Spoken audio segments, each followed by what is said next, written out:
ကမ္ဘာကျော်အမေရိကန်တောင်တက်သမား Alex Honnold ဟာထိုင်ဝမ်ကနာမည်ကြီးထိုင်ပေ100ကျင်းမိုးမြော်တက်ကြီးကိုဘာအကာအကွယ်ကျိုးနဲ့ဘေးကင်းလုံခြုံရေးပစ္စည်းမှမပါဘဲအောင်မြင်စွာတက်ပြနိုင်ခဲ့ပါတယ်။ဒီနေ့မှာတင်ဆက်ထားတဲ့အကြောင်းအရာလေးကိုကျွန်တော်ဗီဒီယိုလေးရှာပြီးတော့လှုပ်ထားပေးတယ်ပေါ့ဗျာနော်။ကျွန်တော်လည်းလူဒီဗီဒီယိုလေးကြည့်လိုက်ရအောင်ဗျာနော်။ Let's go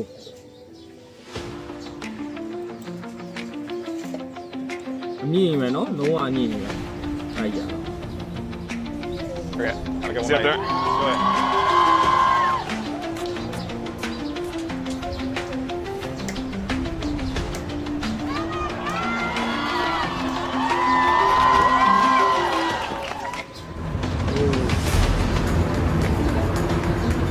It does ease my nerves a bit to see that smile. So he's having a good time in the corner, and he has to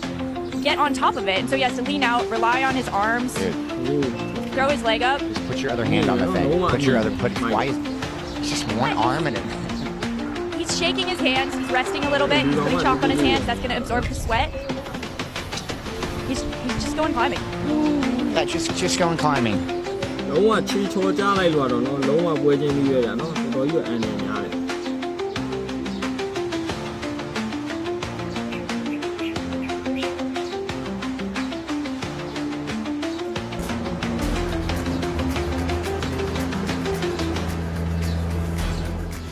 လုံးဝအမြင့်ရွယ်ဗျာအမြင့်ကြောက်စရာကောင်းတယ်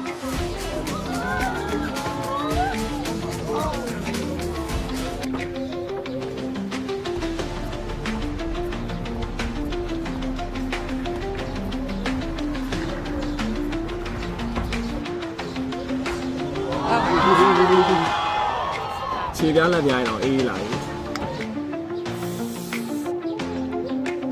ချောကြားလိုက်လို့တော့ကွာ Oh, yeah. Did you see it? I'll go ahead and get back on the building, start just holding on. Freaking me out. All right, see you guys in a little bit. When you think about it, it's sort of ironic, Seth, because for Alex, they're one of the trickiest parts of this climb. Yeah, I mean, I know Mark was excited being up there. Oh, no. Emily, no! Why? တော့ခြေထောက်တော့မခံပဲပြုတ်ကြလိုက်လို့တော့နော်သွားပြီလုံးဝပွဲချင်းပြီးရတာနော်။ဟောကထပ်မှအမြင့်ရှိတယ်ဟုတ်တယ်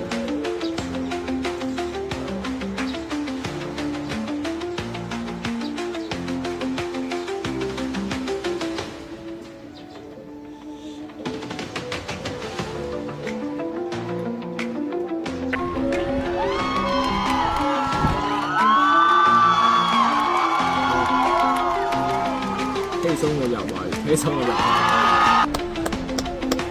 Wow. Look at that.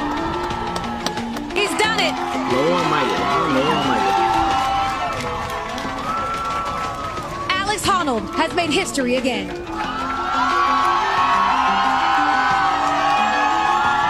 ငါပဲတော့ကျွန်တော်တယောက်နဲ့တယောက်အောင်မြင်မှုကိုလိုက်တဲ့ပုံစံချင်းမတူကြဘူးပေါ့ဗျာနော်အဲဒီလောက်ထိအောင်တော့ဘယ်သူမှတော့မစွန့်စားရဲဘူးပေါ့ဗျာနော်တောင်းတောင်းဆိုလို့ရှိရင်ဒါခြေကျော်လက်ချော်လုံးကြီးရတယ်လုံးဝကိုပွဲချင်းပြီးသွားနိုင်တဲ့အနေအထားမှာပေါ့ဗျာအစနာတော့ပြန်ရဖို့မလွယ်ဘူးဗျာနော်တကယ်မိုးမြော်တိုက်ပွဲကိုမလုပ်ပါဘူးနောက်ထပ်ဗီဒီယိုမှာဆက်တွေ့ပါဗျာနော်အားလုံးကျေးဇူးတင်ပါတယ်